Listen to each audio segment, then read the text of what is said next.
اے میرے نوجوان طلبہ اور طالبات، پاک دامنی اختیار کرو. وہ انرجی جو تمہارے اندر ہے اس انرجی کو ویسٹ مت کرو،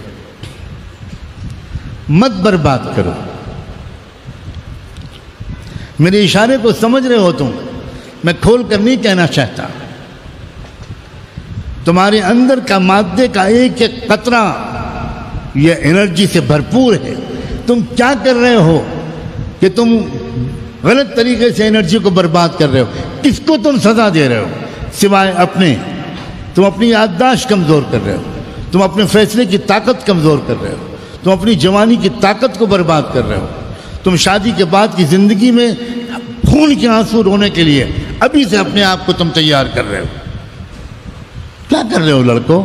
کیا کر رہی ہو لڑکیوں؟ کیا تم کو اپنے اوپر اتنا قابو نہیں ہے؟ برا نہ ماننا، ہم نے تو جانوروں کو دیکھا ہے کہ کتے نے کتیے کو دیکھا اور پاگل ہو گیا. یہ کیا ہے؟ انسانی ارادے سے بھی محروم ہو گئے. تقویٰ تو بہت اونچی بات ہے، انسانی شرافت سے بھی گر گئے. تمہارے اندر اکیلے بیٹھے ہوئے ہو، کوئی گناہ کرنے کا خیال پیدا ہو گیا تو تم اپنے کو روک نہیں سکتے. اتنا نہیں کر سکتے کہ تم لیٹے سے بیٹھ جاؤ، بیٹھے سے کھڑے ہو جاؤ، ذرا سی پوزیشن چینج کر لو گے کوئی گناہ تم سے نہیں ہوگا.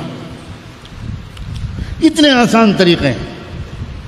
درود شریف پڑھنے لگو، کلمہ پڑھنے لگو.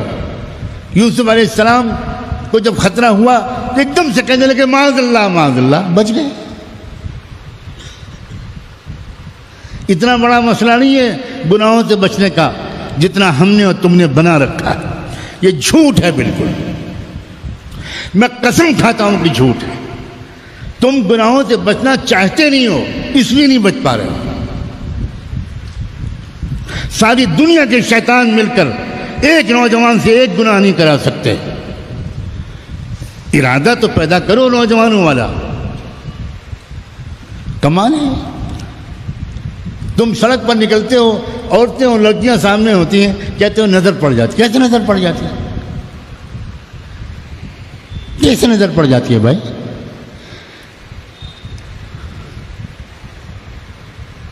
وہ انسان جس کو اپنے اوپر قابو نہ ہو، پھر تم کون انسان ہو؟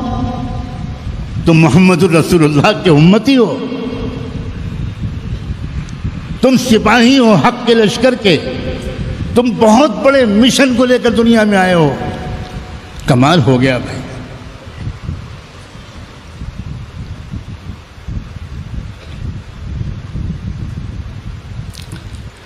کوئی شہزادہ ہو کر کسی بھنگن کی لڑکی کو دیکھنے لگے، لوگ کیا کہیں گے؟ اپنے مقام کو سمجھو نوجوانوں.